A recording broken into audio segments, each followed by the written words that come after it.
안산 꿈의 교회에서 심호하시는 김학중 목사님을 오늘 말씀에 강사로 모셨습니다. 김학중 목사님께서 나오셔서 울게 하는 자녀, 웃게 하는 자녀라는 제목으로 말씀 주실 때에 큰 은혜 받는 시간 되시기 바랍니다. 할렐루야. 고양시 훌륭하신 목회자분들 많이 계신데 이렇게 제가 이곳에 서게 되어서 부끄럽기도 생각이 되고 또 영광스럽게도 생각합니다. 또 말로만 듣던 이 명지병원에 이렇게 와서 이렇게 기도하고 얘기하면서 하나님이 주시는 은혜와 기쁨이 저에게도 있습니다. 여러분 모두에게 하나님의 은총이 함께 하시길 주님으로 축원합니다. 작년 6월에 고령자 통계라는 보고서가 나왔는데 우리나라의 많은 국민들의 의식 변화를 이 통계에서 한 대목 중에 이렇게 소개합니다. 부모 부양의 책임이 자녀들이나 가족들에게 있다. 이렇게 응답한 사람이 8년 사이에 절반가량으로 떨어지게 됩니다. 이게 무슨 얘기냐면 고령화된 이 시대에 이제 부모들의 삶을 각자가 알아서 하는 거지 자녀들이나 남은 가족들의 몫이 아니다. 이런 생각들을 우리 국민들이 점점 많이 하고 있다는 얘기입니다. 어느 무명 시인의 시 가운데 이런 대목이 있더라고요. 자기 자식이 병이 나면 병원 문에 불이 나고 늙은 부모 병이 나면 전화통만 불이 난다. 10자식을 마다 안고 하나같이 키웠건만 10자식은 한 부모를 입으로만 떠받드는구나. 변해가는 우리 사회를 보면서 문득 저는 이런 생각을 해보게 되었습니다. 우리가 다 하나님을 아버지라고 부르는데 오늘 아침 저는 일어나서 저도 모르게 습관적으로 첫 마디가 아버지 이렇게 오늘 눈을 뜨자마자 그런 고백을 했고 아마 여러분 모두가 다 하나님을 아버지 이렇게 다 문득 고백하실 텐데 우리가 하나님을 아버지라고 부르면서 정말 우리 아버지 되신 하나님을 우리는 정말 기쁘게 하는 자녀일까? 문득 그런 생각이 들었습니다. 오늘 누가복음 15장에 나오는 우리가 잘 아는 탕자의 비유, 누가복음의 15장에 3가지 비유가 나오는데 그 중에 3번째 비유인 이 탕자의 비유는 하나님 아버지의 마음을 가장 성경에서 정말 드라마틱하게 표현하는 비유라고 생각합니다. 비유 중에 가장 하이라이트를 꼽으라고 하면 저는 누가복음 15장에 등장하는 이 탕자의 비유라는 생각이 듭니다. 한 시골 농장에 2 아들이 있었는데 아버지 밑에 2 아들 가운데 둘째 아들이 아버지가 죽지도 않았는데 유산을 달라는 거예요. 그 얘기는 아버지 죽은 사람 취급하겠다는 거죠. 유산을 미리 달라는 거는 아버지 빨리 죽으라는 얘기고 나한테 아버지는 죽은 자와 다름이 없다. 그래서 아버지 유산을 미리 뺐다시피 해서 그 아버지 유산 가지고 그가 세상에 나가서 정말 허랑방탕하게 그리고 살다가 쫄딱 망하는 이야기, 그게 우리가 아는 탕자의 비유입니다. 자, 이 둘째 아들이 성경은 저는 이 성경을 보면서 왜 이렇게 아버지가 무기력할까? 아들이 잘못된 길을 가는데 이 아버지는 왜 이렇게 무기력한 모습으로 성경에 등장할까? 이런 안타까운 마음이 듭니다. 그런데 자식 이기는 부모 없다고 이 자식이 그렇게 아버지에게 아버지 죽은 자 취급하면서 돈 뺏어서 세상에 나가 탕진하고 사는데 왜 이 아들이 집을 떠나면서부터 잘못된 인생 그리고 그 편안하고 귀한 아버지를 떠나게 되는 걸까? 여러분 이 둘째 아들이 왜 집을 떠납니까? 그 이유를 15장 13절에 이렇게 소개합니다. 허랑방탕하여 그 재산을 낭비했다. 이게 힌트거든요. 자, 외국 나가서 허랑방탕, 돈을 물 쓰듯 쓰면서 살았다는 얘기죠. 여러분 이 아들이 뭘 했겠습니까? 명품 옷 걸치고 좋은 폼나는 외제차 타고 다니고 그리고 자기 돈 많다고 자랑하고 그렇게 인생을 즐겼다는 거예요.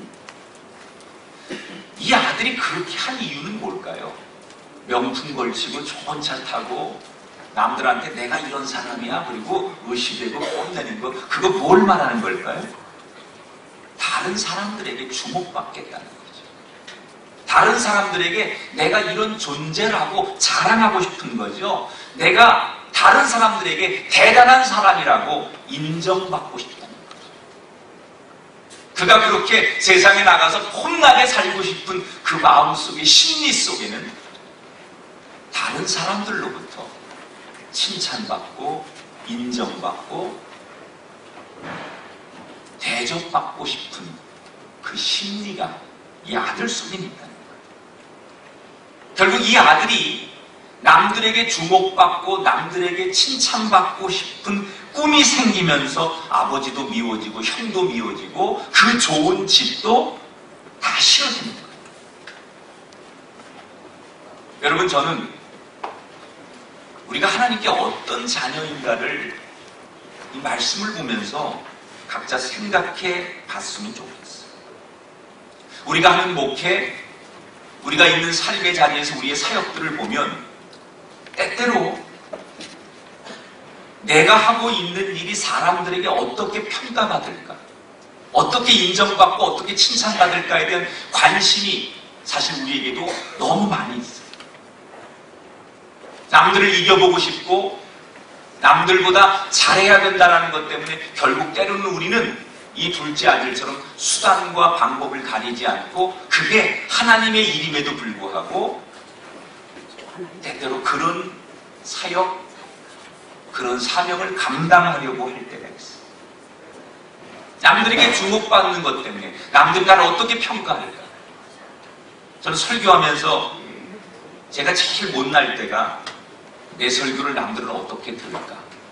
교인들은 오늘 내 설교를 어떻게 평가해 줄까? 내 설교를 몇 점으로 평가해 줄까? 얼마 전 어느 기사에 보니까 우리나라의 설교를 방송을 제일 많이 내보내는 목사들 기사를 작성했는데 제가 그 안에 몇 번째 안에 들어가더라고요. 설교를 많이 방송에 내보내는 목사가. 여러분, 우리의 삶이 설교를 하고 사역을 하고 하나님의 일을 감당한다고 하면서 때로는 사람들의 칭찬, 사람들의 이목, 사람들의 시선에 너무 우리의 삶을 빼앗기기 시작하면 정작 나한테 제일 중요한 내 아버지 집, 아버지와의 관계, 이것들이 멀어진다. 우리가 잘 아는 아나니아와 삽비라라고 하는 부부가 초대교회에서 하나님 앞에 헌금을 드리기로 해요. 자기 재산을 다 팔았어. 근데 그 이유가 뭐냐면 사람들이 베드로에게 초대교회에서 자기 것을 팔아서 희생하고 헌금 드리는 걸 보면서 아나니아 삽비라가 보니까 저렇게 사람들 앞에 인정받고 칭찬받는 게 부럽거든요. 그래서 자기도 칭찬받고 인정받고 그 공동체에서 정말 자기도 좋은 교인이라는 소리 듣고 싶어서 그런 마음에 자기 재산을 팔아서 드리겠다고 약속을 합니다. 그런데 막상 재산 다 파니까 아깝거든요. 그래서 일부만 드리고 재산 다 드리겠다고 약속해놓고 일부만 드리고 일부를 감추지 않습니까? 그리고 아나니아 삽비라가 어떻게 됩니까? 드리고도 인정받지 못하고 죽음을 당합니다. 여러분, 우리의 인생 속에 정말 중요한 것은 사람들의 칭찬, 사람들의 시선, 사람들의 평가가 아니라 아버지 한 분의 시선, 아버지 한 분의 평가입니다. 그래야 정말 우리는 하나님을 기쁘게 하는 아들이 될 수 있다. 자, 이 아들이 그렇게 세상이 좋아서 아버지를 등지고 나갑니다. 그리고 정말 모든 걸 얼마 뒤에 다 잃어버리고 아주 기구하고 비참한 인생이 됩니다. 자기 삶을 고민하다가 결국 이 아들이 결단하죠. 집으로 돌아가자. 만약에 이 일반적인 드라마로 이 이 장면을 우리가 드라마로 만든다면 아마도 요즘 같으면 그 재벌 아버지가 집 나가다 돌아오는 아들을 받아주지 않을 거예요. 넌 이미 호적에서 파버린 놈이니까, 넌 우리 집안에서 자식 아니니까 다시는 내 앞에 나타나지 말라고 분노한 아버지의 모습이 우리가 상상하는 드라마 속에 나오는 그런 아버지일 거예요. 그런데 이 아버지는 그렇게 못된 아들, 자기 죽으라고 빌면서 죽어야만 받아갈 수 있는 유산을 살아있는 아버지에게 유산이라고 뺏어간 이 아들이 거지꼴이 돼서 돌아오는데, 그 아들을 안아주고 다시 아들로 인정하고 잔치를 벌여줍니다. 사람들에게 자랑합니다. 자, 그런데 우리가 한번 이렇게 생각해 보자고요. 이 둘째 아들이 여러분이라면, 내가 둘째 아들이라면 무슨 면목으로 아버지한테 돌아갈 수 있을까? 이미 집 나갈 때 아버지를 죽은 자로 선언하고 나간 놈입니다. 성공하겠다고 큰 소리 쳤습니다. 그런데 실패자가 되어서 비인철터리로 가장 초라한 모습으로 아버지에게 돌아갑니다. 우리 같으면 부끄러워서, 창피해서, 내가 떠든 얘기 한 얘기가 있는데 돌아갈 생각 못했을 거예요. 그런데 참 뻔뻔하게도 이 둘째 아들 아버지에게 돌아갑니다. 도대체 무슨 근거로 이 둘째 아들은 아버지 집에 돌아갈 생각을 했을까? 그 힌트가 18절, 19절에 나와요. 자, 제가 읽어드릴게요. 내가 일어나 아버지께 가서 이르기를 지금부터는 아버지의 아들이라 일컬음을 감당하지 못하겠나이다. 나를 품꾼의 하나로 보소서 하리라. 자, 이 아들이 무슨 생각을 하냐? 내가 이렇게 돌아가서 아버지 앞에 정말 진심으로 내 죄를 고백하고 회개하고 이렇게 나를 자식 취급 안 해줘도 좋습니다 라고 제안을 드리면 다른 사람들은 몰라도 우리 아버지만큼은 나를 받아줄 것이다. 이 아들이 이런 확신이 있었어요. 자기 아버지한테. 다른 사람들은 몰라도 우리 아버지라면 이 상황에서 나를 한 번 더 용서해 주시고 받아주실 것이다. 이 확신이 있었어요. 어떻게 이 아들은 이 아버지에 대한 이런 확신을 가질 수 있었을까요? 여러분, 그 이유는 다른 거 아닙니다.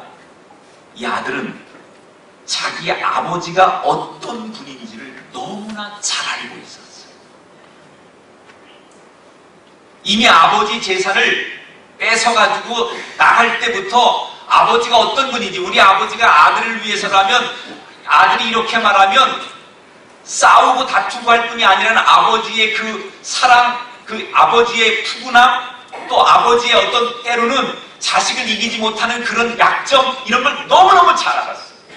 반면에 돌아올 때도 우리 아버지는 성품상 어떤 분일 거라는 것을 이 아들은 너무나 잘 알고 있었어요. 여러분, 이 둘째 아들이 다시 돌아와서 아들의 지위를 회복하고 그가 인생이 반전되는, 인생이 새롭게 되는 결정적인 이유가 뭡니까? 그가 세상에서 배운 지식과 지혜와 학문이 그 인생을 구원한 게 아니에요. 내 아버지가 어떤 분인지를 잘 알았을 때 그게 그의 인생을 새롭게 만드는 거예요. 여러분, 우리가 하나님을 기쁘게 해야 됩니다. 각자 하나님을 기쁘게 하는 우리의 많은 삶의 자리가 있습니다. 그런데 뭘로 우리가 하나님을 기쁘게 하겠습니까? 정말 똑똑한 사람, 명문대 나오고 박사학위 가진 사람, 눈치 빠른 사람, 아니면 권력과 돈 많은 사람이 하나님을 기쁘게 합니까?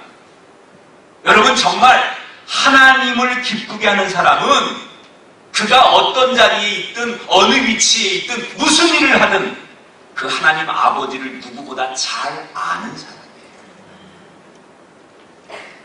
가장 훌륭한 하나님의 일꾼은 하나님의 마음을 그 누구보다도 잘 아는 사람이에요. 구소련의 지도자였던 스탈린은 그 어머니가 굉장히 독실한 크리스찬이었어요. 그래서 어머니 영향으로 스탈린은 신학교를 가게 됩니다. 근데 신학교에 가서 스탈린은 머리가 뛰어나니까 금방 탑이 되고 장학금을 받습니다. 그런데 성경보다 다른 책들을 너무 많이 좋아해서 금방 무신론에 빠지게 되고 결국 신학교를 자퇴하고 공산주의 운동에 뛰어들게 됩니다. 여러분, 스탈린이 머리가 나쁘고 멍청해서 바보라서 그 인생이 부끄러운 인생이 된 게 아닙니다. 비록 신학교를 다녔지만 하나님이 어떤 분인지 몰랐기 때문에 그가 그렇게 똑똑했지만 하나님과 역사 앞에 부끄러운 인생입니다. 똑똑한 것 가지고 하나님 기쁘게 하려고 하지 마세요. 우리의 자리, 남들이 나를 부르는 호칭, 이거 가지고 하나님 기쁘게 할 생각하지 마시고, 다른 사람 몰라도 나는 내 하나님 아버지 누구보다 잘 알아. 그 마음 잘 아는 진짜 하나님 아버지에게 필요한 그 아들, 그 딸들이 되기를 주의 이름으로 축복합니다. 사실 이 탕자의 비유는 이렇게 끝나면 돼요. 그렇게 해서 아버지를 잘 아는 아들이 돌아와서 아버지하고 이제는 정말 아버지 옆에서 행복하게 잘 살았다. 이렇게 끝나면 참 성경이 아름다운데 이 탕자의 비유가 이렇게 안 끝나요. 여기 1부에 조금 전에 얘기한 게 이게 2부 속편이 있어요. 그 속편이 뭐예요? 집에 있는 첫째 아들이 그 재산 빼가지고 나가서 호랑방탕하다가 뒤늦게 아버지 그러면서 고개 숙이고 들어왔는데 이 아버지가 그 아들 받아주는 거에 대해서 속상해서 불만이 있는 집안에 있는 첫째 아들 형이 아버지의 불만을 제기하는 또 다른 반전의 이야기가 속편에 등장합니다. 첫째 아들이 불만이 생겼어요. 어떻게 저놈을 받아줄 수 있냐는 거예요. 나는 아버지 옆에서 평생을 고생하고 아버지 뒷바라지하고 내가 이 집안을 이끌어 왔는데 어떻게 똑같을 수 있냐는 거예요. 그때 아버지가 첫째 아들에게 한 얘기 31절 32절 읽어드립니다. 예, 너는 항상 나와 함께 있으니 내 것이 다 내 것이로되 이 내 동생은 죽었다가 살아났으며 내가 잃었다가 얻었기로 우리가 즐거워하고 기뻐하는 것이 마땅하다. 지금까지 네가 내 옆에서 얼마나 귀한 아들인가를 내가 잘 안단다. 그런데 이 애비의 마음은 너도 중요하지만 우리 가족이 이렇게 다 모인 것, 내가 눈 감기 전에 이렇게 우리 가족이 다 함께 모인 이 자리, 이게 나는 너무 좋단다. 네가 정말 효자라면 이 애비의 마음이 너는 비교하고 잃어버린 재산을 생각하고 동생과 너를 똑같이 평가받지 못하는 너에게 힘들지 모르지만 이 아버지의 진짜 마음은 돈이 문제가 아니라 잃었던 가족, 자식이 다 한 자리에 모인 것, 그것만으로도 이 아버지는 기쁘단다. 네가 진짜 좋은 아들이라면, 나를 사랑한다면 내 마음처럼 너도 기뻐해 주면 안 되겠니? 이게 아버지의 부탁이었어요. 여러분, 이 속편에서 제일 중요한 초점은 뭐냐면 이 첫째 아들 성실한 아들이에요. 요즘 말로 말하면 표창받아야 될 아들이에요. 법대로 살고 근면하게 살고 모범적으로 사는 아들이에요. 그런데 뭐가 문제냐? 이 첫째 아들의 문제는 일은 열심히 했어요. 그런데 일만 열심히 하는 거예요. 정말 중요한 아버지의 마음에는 함께하지 못했어요. 우리가 하나님을 아버지로 부르는 사람들이 이 자리에 모이십니다. 새벽부터 저녁까지 우리 일 열심히 합니다. 이게 아버지를 위한 일이라고 생각합니다.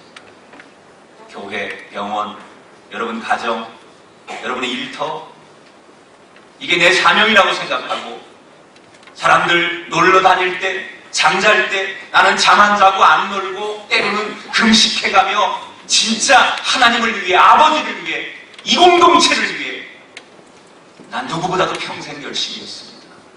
인정합니다. 근데 하나님 우리에게 묻습니다. 내가 열심히 일한 거 다 한다. 성실한 거 다 한다. 그런데 진짜 내 마음, 내가 가지고 있는 그 마음도 공유해주고 있는. 우리는 내가 열심히 하는 것으로 하나님 앞에 나는 내가 하는 최선의 사역을 감당한다고 생각해요.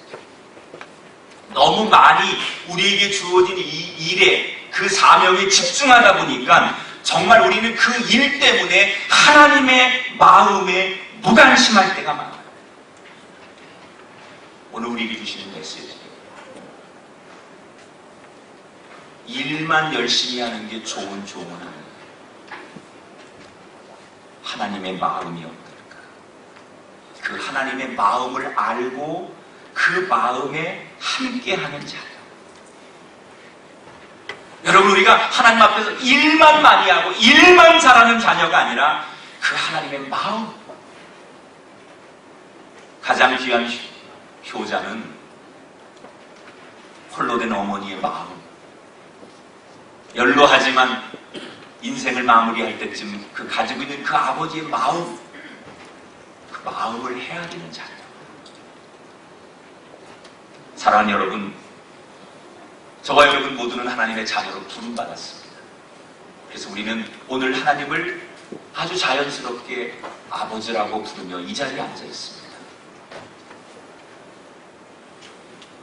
우리는 정말로 하나님을 기쁘게 하는, 진짜 우리의 아버지라고 부르는 그 하나님을 웃게 하는 자녀인지, 아니면 부르긴 그렇게 부르면서도 여전히 그 하나님 아버지의 마음을 아프게, 때로는 눈물 나게 그렇게 하는 자녀는 아닌지 돌아보며 진짜 아버지를 아버지로 부를 수 있는 멋진 하나님의 사람들 되시기를 주님의 이름으로 축복합니다. 기도하겠습니다. 우리 모두 하나님의 자녀로 부름받았는데 언제라도 하나님을 웃게 하는 자녀 되기를 원합니다. 사람들의 칭찬보다 하나님 한 분으로 만족하며 사는 자녀 되게 하시고, 세상에서의 똑똑함보다 하나님 한 분을 잘 아는 자녀 되게 하시고, 일에만 몰두하는 자녀가 아니라 하나님 마음에 맞추어 살아가는, 하나님을 언제나 웃게 하는 그런 자녀들 되게 하옵소서. 우리 주 예수 그리스도 이름으로 기도드립니다. 아멘.